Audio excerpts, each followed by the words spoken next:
Only collecting games for one particular system has its pros and its cons.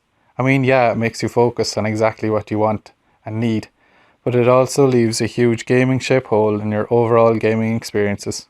So many classic and retro games across many systems have suffered from my neglect to go unnoticed and unplayed. But how do you define retro?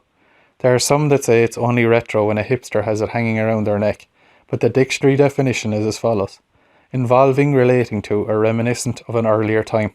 It's pretty vague, but if we look at it like this, we are currently in the 8th generation of video game consoles. If you step back to the 7th generation, you can still actively find consoles and games for sale, new, in most game retailer and electronic outlets. One more step back, however, and all of these consoles have been discontinued. So by that logic, anything up to and including the Sega Dreamcast, Sony PlayStation 2, Nintendo GameCube, and the Microsoft Xbox are fair game.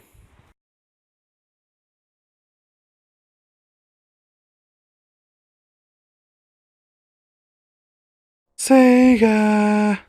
No? Did they not all have that little jingle? It might surprise some of you, but up until a few months ago I'd never owned a Megadrive.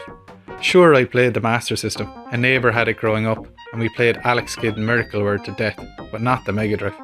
The Megadrive I picked up in a trade and only tuned it in and checked it worked, before trading it on for more N.E.S games. Recently I've come across one again in a charity shop and have decided to hold on to it. So you're all welcome to witness my first attempt at playing and completing the Flintstones on the Sega Mega Drive. Released on October 22nd, 1993 by Taito Corporation, the Flintstones is a platforming game. There isn't really a plot to speak of, basically various characters from the cartoon, Wilma, Barney, Pebbles etc. have misplaced something, and before all but the 6th and final level, one will approach you, Fred, to go out and recover it for them. There is the standard minimal dialogue in text form before each level starts, and it's quite obvious at times it's been translated from Japanese and rushed as a result.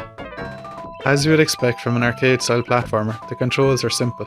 You guide Fred around with the D-pad and jump on or attack enemies with his club using 2 separate buttons in the controller. The gameplay is simple on a whole, but it does get more challenging in the later levels as you guide Fred around hitting anything that moves, or until it does. Bonus stages found in certain parts give Fred more chances to get extra items. Power-ups in the game tend to be the usual health items and invincibility, offering a certain areas which is quite nice touch, but the most fun is the short ride on a projectile firing pterodactyl. The Flintstones has 3 difficulty settings, with the easy mode ending at stage 4. Each level shifts to a completely different setting, with new challenges in each, but the difficulty doesn't ramp up until you begin stage 5.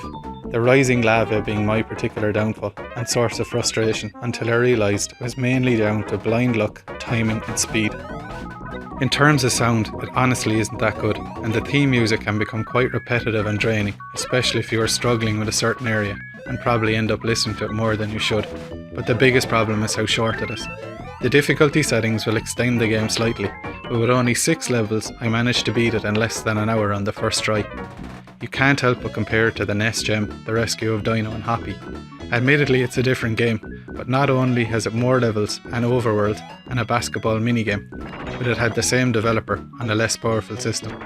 The Flintstones, a short experience in a great arcade style, isn't bad at all and moves along nicely, saving its difficulty for the end. In fact, if you can't make it, at the title screen you can hold ABC left and then press start to have access to any level you want.